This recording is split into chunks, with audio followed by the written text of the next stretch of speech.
I can't believe that this has happened already. It is sad is what it is, because it's only been a month since I made a video saying that I knew that these indie titles were going to be viewed as a threat by the rest of the industry, because they expose, their success exposes that you don't need 300 to 1,000 developers to be able to make a great game. No, in most cases, these guys have way too many cooks in the kitchen. They're spending way too much money, and all they're doing is delivering slop in return. And with a slew of indie successes that we've seen over the last couple of years, and also probably some more of them that are down the road, now with this year's Summer Games Fest, things have escalated a lot. Because Jeff Keighley walked out onto stage and congratulated these studios, talked about how small they are and what they accomplished, and then compared their sales to AAA games on a big graphic in the background. That's not good. That made a lot of people very upset. So much so that it has now changed the rhetoric around this conversation. See, our discussions around these successes and how small these teams are, that's irresponsible, and it's going to lead us down a dangerous path. Fear-mongering to protect bad and expensive games, apparently. But don't worry, they have a way to fix it. See, all you need to do is just tell the players that all of your complaints, all of your concerns, all of these bad games that have failed that we've seen over the last couple of years, that's not your problem. You don't need to understand. It's not your game. So today what we're going to do is we're going to discuss this dangerous path that we're headed down right now because of all of these indie successes, and how apparently you need to stop worrying about things that don't concern you. Just because you bought the car doesn't mean you need to understand how it works. That's a quote. But before that, a word from today's sponsor. If you guys have been following this channel, you guys know that I've been working out every single week since the start of this year, and I haven't missed a single day yet. By the way, dividends are starting to pay off. With that said, my biggest weakness is my diet. I am lazy, and I just don't feel like cooking, and more times than not, I work weird hours. It's the middle of the night right now, and luckily for me, I have Factor. Factor has actually helped me rein my diet in. I've been using it for high-protein lunches and dinners, and I'm not going to lie, I was actually shocked at how good this food tastes. I mean, genuinely surprised. I expected it to be relatively bland or dry because that's how most of these prep meals usually are, but it's the opposite. It almost feels like I'm cheating because that's how good these are. I've also been loving their cold-pressed juices, perfect for when I need something quick and healthy between different workouts. And the best part is no cooking or cleanup. Just heat them up in about 5 minutes. It's made sticking to my goals way easier without killing my schedule. So if you want to make your life a little bit more easier or a little bit more healthy, head to factor75.com or click the link in the description below and use code 50legendary to get 50% off plus free shipping on your first Factor order.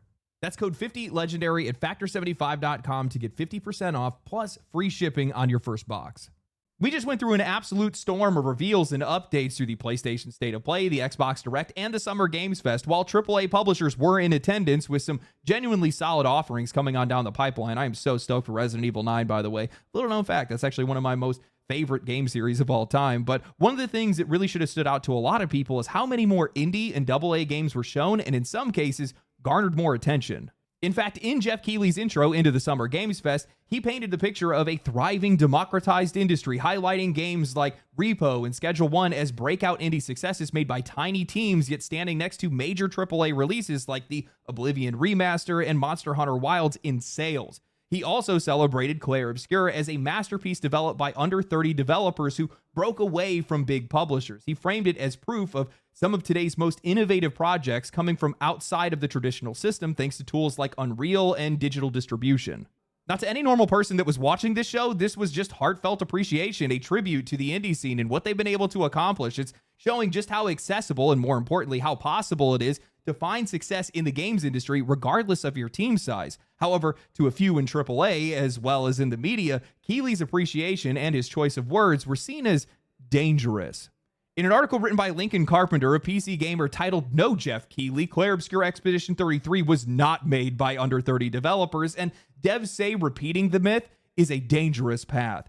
SGF's fascination with small staff sizes discredits the integral work of external contractors and contributors." Lincoln writes, while opening last night's Summer Games Fest showcase, host and Game Awards founder Jeff Keighley noted how 2025 had been marked by the surprise successes of smaller game projects, alongside indie creations that stand side by side with heavyweights. Keighley shouted out Clair Obscur Expedition 33 from Sandfall Interactive, which he called a monumental achievement made by a team of under 30 developers. given Clair Obscure's critical reception and its millions in sales, it's compelling to think that fewer than 36 people could produce such a success. That under 30 developers figure has been circulated in conversation and in coverage. It's a claim that we quoted from the game's creative director in our own press release reporting. It's an inspiring idea. It's also factually incorrect. They go on to say that while Sandfall's core team is indeed around 30 developers, less than half of the game's total credits belong to them. The rest are attributed to external contractors, animation teams, QA teams, porting studios, localization staff, audio producers, playtesters, and more, whose contributions were essential to the game's overall success. They then write, acknowledging those contributions detracts nothing from Clair Obscure's achievement. It is by an overwhelming majority of accounts a good-ass video game, and Sandfall's core team should be celebrated for that, but misrepresenting the scale of its production intentionally or otherwise draws an implicit distinction between what does and doesn't qualify as real game development. If you're justifiably annoyed when a game launches as a buggy mess, you should want the contributions of QA testers who do the complex work of identifying those bugs before release to be properly credited and valued. Otherwise, that integral labor in QA, in localization, in compatibility testing is seen as disposable, a perception that contributes to abusive working conditions in overseas contractor studios and drives the recent unionization efforts in the US. Game developers on Blue Sky reacted with frustration and discomfort to Summer Games Fest 2025's preoccupation with the mythological small development team. It's incredibly noticeable how often an army of outsources outside of America and Western Europe is left out of these team sizes, said director of Bithell Games, founder Mike Bithell. That's the part I find real uncomfortable. Balatro creator Local Thunk noted that he too is often credited as one guy who made Balatro, which he says contributes to a David versus Goliath narrative that has been oversimplified. TVGS, the developer of Schedule 1, was also shouted out as a solo developer by Jeff Keighley during last night's Summer Games Fest. Schedule 1's in-game credits show that the art and music was provided by 2 other contributors. No, it was not one guy, Local Thunk said. Look at the dang in-game credits. I was really uncomfortable with this part as well, and it's not just because the math doesn't math. One dev plus 9 friends working with him is 10 people, not one, said games licensing producer and consultant Mike Futter, referencing a moment at Summer Games Fest when Keighley described an upcoming brawler, Acts of Blood, being made by a solo developer in Indonesia with the help of 9 friends. Expedition 33 is a triumph, but it wasn't made by 30 people. Contractors provided vital labor. This is a dangerous path that we're walking, Futter said. It's not hard to imagine in which ways repeating the myth of Clair Obscure's team size could contribute to worse conditions for games and for the people developing them. If publishers and investors are convinced that games like Expedition 33 were made with only 30 developers, they will be less inclined to support the necessary staff and production budgets that development projects require, regardless of whether it's true. Good, fucking good. I hope that they're paying attention to this. Also, take notice of the guy in the retweet. It feels kind of fucked up, not because they're often misrepresenting the real size of these teams, but because I think it plays directly into a newish flavor of dev hate. Celebrating indie successes is a new kind of hate for game developers. What are you guys on? Game developers on Blue Sky reacted with frustration and discomfort. Oh, wow, what a shocker. We've never seen that before. Industry folks taking issue because players are excited that something doesn't involve 1,000 developers and a $1 billion budget. These guys weren't upset because anybody lied. They were upset because for a moment, the spotlight moved away from these massive teams and onto these smaller, more focused ones. And if that message spreads, that's a real problem. If investors start seeing these leaner projects as the future, it threatens the entire foundation that these guys have built their careers on. Sucks to be you.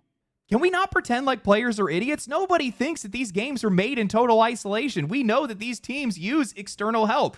QA, localizers, voice actors, publishing support. What makes this conversation so dishonest is the implication that acknowledging a small team's success somehow erases those people. It doesn't. It just draws a clear line between core development and support. That distinction matters.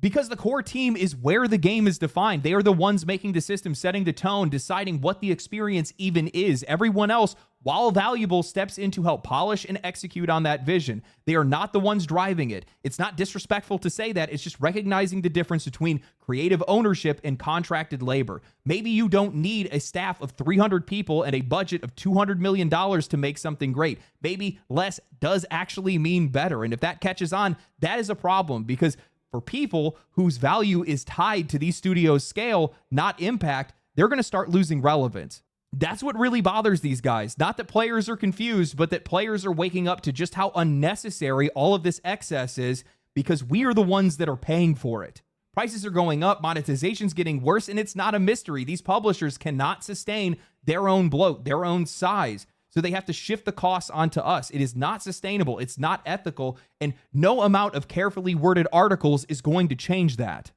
So when these guys lash out, it's not really about protecting labor. It's about protecting their place within the system, because credit to them isn't just recognition. It's job security. It's relevance. And they know if they were credited based solely on their creative contribution, not headcount or job title, a lot of them would vanish from this conversation entirely.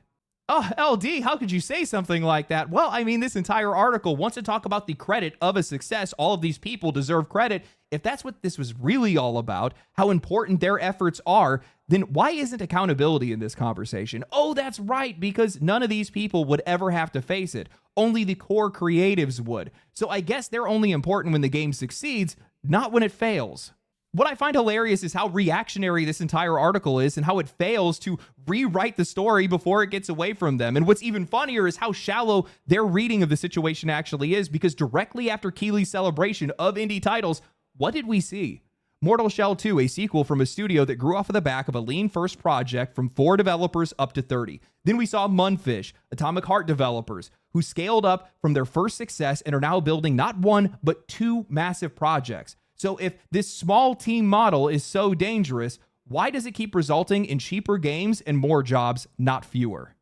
They say that promoting the myth of a 30-person development team might lead to investors cutting budgets. That's not a warning, that's a threat. That's the slippery slope fallacy in full effect. If you keep saying that these games are made by smaller teams, then the industry will collapse. No, what will actually happen is these publishers will stop wasting their money hiring for roles that they don't need. They'll stop inflating their headcounts to justify their inflated budgets, and that shift will create more work for external contractors, more projects, and more financial flexibility for people pretty much across the board. This is the part that the industry doesn't want to admit. Smaller teams don't just produce better games, they produce more games faster, cleaner, and cheaper. With cleaner creative direction, keeping the studio lean like Sandfall did means that the vision isn't being filtered through 40 layers of producers and marketing executives. That's why Expedition 33 resonated, because it was focused. But instead of confronting that, they would rather guilt trip you. They say that if you support this narrative, if you continue to perpetuate it, then you are complicit in abuse, that you're encouraging exploitation just by getting excited over a well-made indie title. That's an appeal to guilt, and it's pathetic. When I hear people want to push back on this so-called small team fallacy, I know exactly what this is. It's self-preservation. Anyone can see it. It's because these small teams have basically exposed a truth that people are not comfortable with, which is that there is a difference between skill and talent. There's a difference between skilled labor, skilled game developers, and talented creatives that know how to actually make something that people want to play. Big studios can't touch that. They can't replicate it because their core creatives, their most talented people, in a lot of cases, are buried under layers of scale.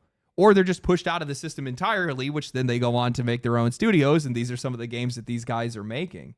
Smaller teams succeed specifically because of the fact they're not mixing all of these people. You have to keep in mind that even though some of these guys might not be working right next to one another, just being in the same building in some cases will cause a lot of bleed over because people want to be more involved. People want to get promotions. People want to put their thumbprint on whatever that game is going to be. Smaller teams succeed because the vision isn't polluted. They get to protect it. The creative direction of the game is isolated from the supporting labor. That's not a slight, by the way. That's just reality. That's just structure. That's management, proper management. And it's why these indie games feel far more cohesive, and in a lot of cases, why these AAA games feel like they're completely lost before they even launch. The more this indie thing works, the more it starts to threaten AAA, because these massive studios have tied their value to scale. And what I mean by that is that we are not paying for quality anymore. We are paying for their budgets. That's a problem.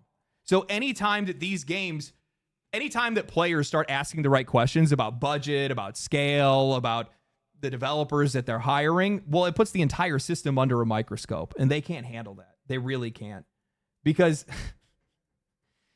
they don't even know they don't even know what to do about it. That's why we're seeing the media right now standing up to tell us to stay in our lane when it comes to some of this stuff. You just don't understand it. There's too many misconceptions. as if we're the ones that aren't paying for all of this. You know, instead of confronting these issues, they just pivot to fear. And I think that that's just so pathetic. It's so pathetic. They call it a dangerous narrative. It's not a dangerous narrative. They act like praising small teams is going to somehow destroy people's careers, which is not going to happen. I mean, it probably will in some cases. Again, we're going back to that difference between talent and skill. But now they're looking in another direction. They're saying that the reason why you're upset isn't because these games are bad. It's because, well, you're ignorant to how they're made. Now, before writing for this video, I actually came across something that kind of supports this entire narrative. And that article, while probably not written with bad intentions, highlights one of the biggest problems with modern games journalism and developer outreach. They completely ignore the player's perspective and they downplay frustration. And in doing so, they end up gaslighting themselves, the developers, and the audience into believing that if we just understood how hard game development is, then we would stop asking questions. We would stop complaining about some of these things that we just apparently don't understand. That if we just saw the complexity, then maybe we would have some empathy. In an article written by Austin Wood of Games Radar titled, "We Cough Up a Chunk of Our Soul," 32 game devs, from Dune's John Romero to Helldivers 2 and Palworld leads, explain what people get wrong about games. They write, games put in a lot of effort into teaching you how they work, but just enough to get you comfortable in the driver's seat. This is the gas, your brake, your clutch. Here's what you need to operate this thing. But under the hood, the belts and tanks and pumps and the very appropriate engine, you don't need to worry about those. It's not even your car. Nobody expects players to have developer level knowledge about games, but because games don't dwell on this stuff, because as a player, you only get a driver's view, and because most studios rarely explain these elements, shout out to the blogs, threads, and GDC talks that do, there are a lot of misconceptions about how games are made. As a result, a lot of people who love games set themselves up for disappointment or frustration with skewed expectations or assumptions. I thought it'd be interesting to unpack some of those misconceptions since I don't have dev level knowledge either. I approached this the only way that I know how. I asked over 40 developers from around the world, most of them quoted in this story, some inspiring separate stories, one simple but big question. What is something that you would like to clear up that people, especially players, misunderstand about how games are made? What follows in this article is a broad collection of developer quotes, over 40 in total, meant to pull back the curtain on how games are made and why so many players, in their view, get it wrong. The responses range from anywhere from thoughtful to defensive, but the reoccurring theme is clear. Game development is chaotic, fragile, deeply emotional, and far more difficult than players give it credit for. Gabe Cazzulo, developer of Ape Out and Baby Steps, led with the claim that video games just don't want to exist. They do everything wrong. We just kind of tear them into shape. Johan Pielstedt of Helldivers 2 argues that players don't realize how interconnected and fragile design choices are, that changing one thing can trigger cascading consequences across the game. He compares game development to film direction, but with the added complication that developers have to build the actor from the ground up before they can even begin. Others go on to echo this. Cole Medeiros says that players underestimate the hidden complexity behind a simple feature. Barrett Foddy claims that developers are partly to blame for the disconnect because players don't ever get to see anything past the most fun or glamorous parts. John Romero expands on this further, saying that game development isn't like building a house. It's not linear. It's an iterative process where changes in one system can break another. Even when a game technically works, it might still not be fun, and finding that fun can take years. From there, the article starts shifting towards defending collaborative structures of large teams. Developers from the game Possessors, a group from Devolver Digital, argue that many players don't understand how many disciplines touch even a single moment in a game, like a boss fight. They emphasize that adding people to a team doesn't always make development faster and that communication can become an obstacle. More developers then chime in about the dangers of oversimplifying development timelines. Bucky of Palworld says that people assume that updates can be done in days when in reality a single new island might take half a year to build. He talks about hostile comments before content even ships and how hard it is to explain the timeline to frustrated players. Towards the end, the article opens up more personally. Several devs express their frustrations at being accused of laziness or incompetence, as Mansky criticizes the idea that tutorials or Unity experience somehow makes players qualified to judge production complexity, arguing that simple fixes are rarely simple. Brenda Romero then adds a humanizing note at the end, saying that even failed launches are the result of teams coughing up a chunk of their soul. Now, I skimmed through most of this article for your sake and mine because while there are a few genuinely insightful comments that are buried in there, The overall message is pretty clear. Have empathy, understand our struggle, be patient. But here's the thing, this isn't a support group, guys. It's a business, and no amount of goodwill is going to make players feel better about paying $80 for broken launches, gutted franchises, and a menu that is filled with microtransactions. This entire piece tries to sound like it's informative, like it's giving players a peek behind the curtain, but the real function is much softer. It's recontextualizing criticism as misunderstanding. It's reframing negative player sentiment as a byproduct of ignorance, not a signal that something is going wrong.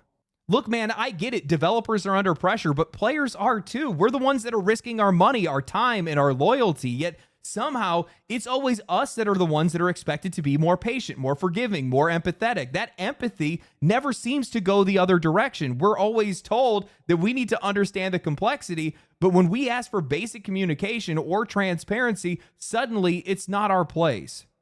We're not heartless. Most players already know that game development is hard. We know that changes can take time. We know that there's pressure and burnout and creative compromises that have to be made, but that knowledge does not obligate us to patience. This is a transactional relationship. Players are paying more than ever for products that feel increasingly more incomplete. That's not empathy fatigue. That's consumer expectations. Johan Pielstad of Helldivers 2 weighed in here, understandably frustrated by player demands after their sudden success. But most of those requests were not outrageous. They were baseline features, industry staples, stuff that people reasonably expected at launch, like a game that didn't break the minute that you fired it up. I get that that success caught that studio off guard, but if you can't deliver on what players want after launch, that's not our failure to empathize. That's your missed opportunity. You have to meet that moment. You can't fumble it. And when you fumble it, you can't go and then blame the audience for noticing. I think Once Human's another really good example of this. That game saw huge player numbers at launch, but players were already warning the developers about seasonal resets months before that game even launched into alpha. I interviewed their team recently, and they just told me flat out that they heard the criticism, but they couldn't do anything about it. The game's entire foundation, its content model, its monetization structure was built around those seasonal resets. And while they did eventually fix that, it took nearly a year for them to do so. But from a player's perspective, that's not a fix. That is a delayed acknowledgement of something that shouldn't even have been there in the first place. I think that Elden Ring Night Rain is a really good example of what I mean by how these guys just do not want to see our perspective on things. No voice chat, no text chat, no crossplay, practically no communication tools at all. And while I get that FromSoft's engine was never built for persistent co-op, and maybe they're just stress testing netcode through this release, probably trying to get things ready for Duskbloods, it still doesn't matter. Those features are a standard. We see how successful they are. We know they have the resources. So when those basic features are missing, it's not a technical limitation. It feels like a choice, a frustrating, out-of-touch choice. That's why we're seeing more developers step forward with these appeals to empathy. The dialogue is shifting. It's making these guys feel uncomfortable. Players today are more vocal, more direct, and more willing to push back against some of these games. And while I don't think that this article was written maliciously, a lot of its tone mirrors this industry-wide discomfort and this desire to obfuscate accountability. There's that line from the article, "You don't need to worry about that. It's not even your car." The fuck it isn't. We paid for it. All of it. These games only exist because we are willing to buy them. And if that car keeps breaking down, we have every right to ask what went wrong or walk away entirely. Pretty much for the entire top end of this industry, their priorities shifted from the players to their scale. Because their scale is something that is justified by, their budget is justified by their scale. They need the budget, they need the funding, because that funding and that budget then leads to more money that those guys get to make, especially for executives and CEOs and people of that sort. And the problem is that when all of your focus is shifted to just the scale of your company, the product suffers as a result of it. Because the core creatives that you had originally, the ones that built a lot of our favorite franchises, become buried under layers of labor. You can't hear them anymore.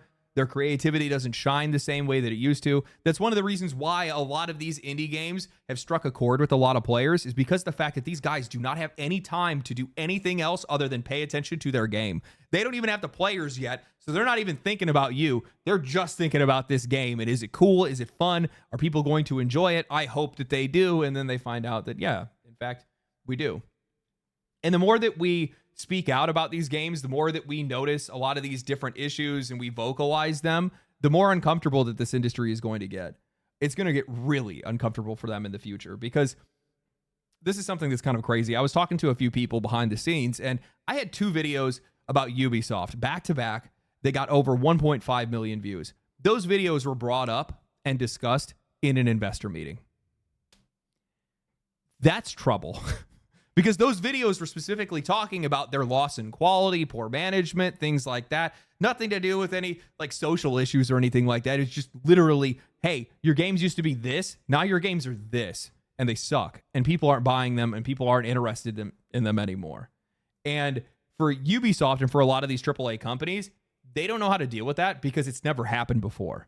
We haven't had that kind of power. We haven't had that kind of reach. You're going to see a lot more of this. You're going to see a lot more people pushing back on some of these different criticisms that people make. They're going to try to educate players more. You're going to see more people trying to appeal to empathy. Part of it is going to be for job security, but in a lot of cases, it's because all the noise that we're making is forcing changes upon them. As much as I criticize this industry for being investor-led in a lot of cases, those investors, when they hear about some of these things, they're going to come across some of it for sure. The louder the players are, the worse that these games perform, the more likely they are to see what the players are saying about them. And these guys are just as uneducated and result-driven as we are. And what's going to end up happening is these guys are going to have a lot less excuses and a lot more results. They have to recognize that the curtain's already been pulled back, and it's been pulled back for a long time, but it's been pulled back on the one thing that actually matters to players, and it's how much money these guys are making off of us and how much pressure that they are exerting on their audience financially, which is a lot. Game prices keep going up. It is the most popular talking point that I know of right now. Everybody has been discussing it. Monetization's another one of those as well. And these studios have to justify those prices because they need them to be able to sustain their scale. The problem is we don't like these games. We don't like these prices. And now we're questioning their scale. Something's going to have to give. Something's going to have to bend. Something's going to have to break. And I'm going to tell you right now, I don't think it's going to be the players. Anyway, hope you guys enjoyed the video. If you guys did enjoy the video, like the channel, subscribe to the channel. Like the video, subscribe to the channel, comment down below, share the video with your friends, follow me on Twitch, follow me on Twitter, and that's pretty much about it. I used new audio equipment for this, so I will actually need some feedback on that. Drop that down in the section below as well. Any audio engineers that are out there, hit me up. I need some lessons. Stay cool, stay righteous, stay safe. I'll catch you guys in the next one. Peace. Family, family, family, family.